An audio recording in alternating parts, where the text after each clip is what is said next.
First texting coding based tutorial. I've gone and opened up TextEdit. I've gone to my applications, found TextEdit. This is the icon there. This is how it opens up. To get us started, before we write anything in, it's really important to know that if you can see things like font size, etc., then we need to make some changes. You need to follow these steps. TextEdit in the menu, Preferences, and here we go. In the New Document tab, in the Format, we need to click Plain Text. Rich text is when we have formatting features available. Plain text, no formatting features. We do not format our HTML code ever. It is plain text. We then go down and we can do a few things here. Correct spelling automatically, let's turn that off. Check spelling as you type, let's turn that off. Smart copy and paste, smart quotes, smart dashes, text replacement, show ruler, smart quotes and dashes, turn all of these options off. The problem we have if you've got those things on, if you make a bit of code that it thinks is a spelling mistake, it will automatically correct it to a word, and that will stop your code from working. So that's the New Document page, all of the options at the bottom turned off, plain text at the top. In the opening and saving, display HTML files as HTML code instead of formatted text, tick. Display RTF, untick. Add text extension to plain text files, untick. When we are saving files, leave it automatic. When we are opening, leave it automatic. Document type, let's go XHTML strict. Styling, we're going to go no CSS for today. Close that. Now close TextEdit and open a new document, and it should now look like this.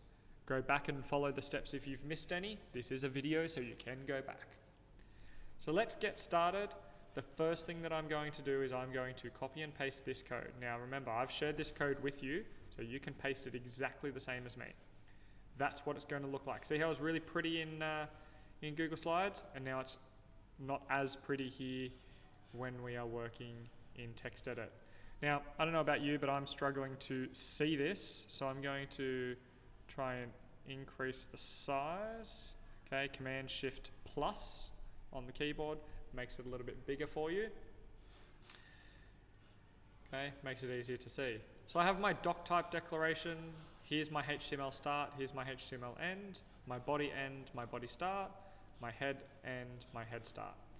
If I press Command S, save this to my desktop, I'm going to call this my first webpage.html, saving it to my desktop and save. I'm now going to see it here on my desktop. I'm going to double click. Because it's a HTML file, it's going to open it in Chrome. Now, how does this work? That's my website. Contents of the website goes here. Title of the document is up here. So let's have a look at our code and see how that changes. Title of the document is here. If I change this text here, it will change the words in the tab. For example, I could write, I am the best. If I save that, Command S, go over here and refresh my page, I am the best is now the name of the tab. So if we were doing Nepal travel adventures,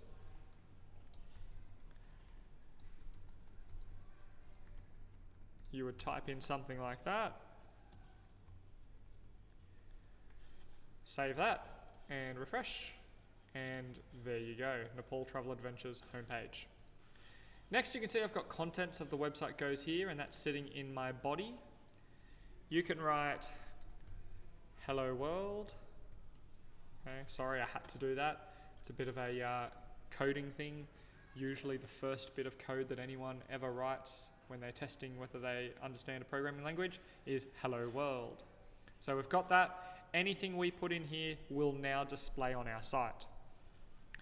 So that's your first web page, and we're ready to move on. Now, the second thing we might want to do is we might want to start putting in a heading. This is, after all, Nepal Travel Adventures website. So over here in my body text, I'm going to put in H1.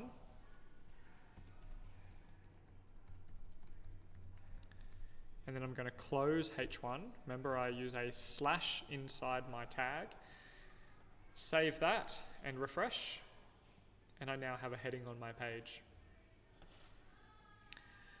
The next thing, I might put a paragraph in. Okay, I use the P tag for paragraphs. Then I type, welcome to Nepal Travel Adventures. Close my paragraph, whoops. Close my paragraph properly, save it, and refresh. And now I'm starting to build a website. Now, perhaps I want to get an image to display here. Now, if I want an image to display, you need to really first have an image to work with. So I have an image somewhere on this computer, perhaps. Do I have any images available here? It doesn't look like I do. Are there any sample images? Ooh, let's go back to there. There is a Pixar image. Okay, I'm just going to put that on my desktop for now. And in here, I'm going to write image, source. This is exactly the code that we were using before. Now this is where I write the exact file name of that image. You can see pixar1.jpg. I need to get it exactly right. And close my image off, save, and refresh. I now have an image on my page. Now, in case you're trying to work out how did I know to use that image? Well, there's a few ways that I can know. Firstly, if you go back to our video that we were watching before, to use an image, that's the code. So I've got image, my source is the Pixar. I can specify some text and the sizes. I didn't, okay? But let's go back and have a play. Let's put in here Nemo's home. This is the alternate text. This is alternate text. Now, if I refresh this page now, you'll see Nemo's home doesn't actually appear anywhere. And that's because alternate text only is displayed when the image doesn't work. Now, I'm going to force my image not to work. Let's pretend I made a spelling mistake. If I refresh now, my image doesn't work. I get this little error, and then Nemo's home displays. So that alternate text is a backup. In case the website stops working, people at least know what the image that's missing was about. That also shows, if you've made some mistakes in your code, exactly how you can control it. Now the last bit that we were able to specify is the width.